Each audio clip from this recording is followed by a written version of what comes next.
नमस्कार, मी सुशील देशमुख।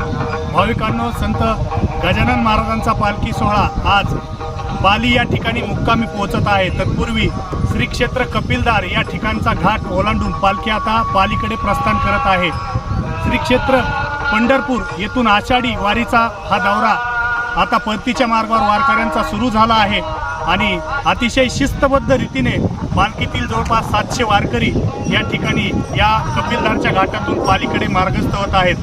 सलग 2 महिने हे सर्व वारकरी पंढरीला पायी वारी करतात आणि त्यानंतर आता ते पुन्हा श्री क्षेत्र शेगाव या ठिकाणी पोहोचत आहेत। तुम्ही माझ्या पाठीमागे पाहू शकता, या गजानन महाराजांच्या पालखी सोहळ्यातील हे सर्व वारकरी आता बाली तालुका बीड या ठिकाणी प्रस्थान करत आहेत। तत्पूर्वी कपिलदार येथे या पालखी सोहळ्याला आरती झाली, त्यानंतर या ठिकाणी भाविकांना महाप्रसाद देण्यात आला आणि आता हे सर्व वारकरी बीडच्या दिशेने जात आहेत।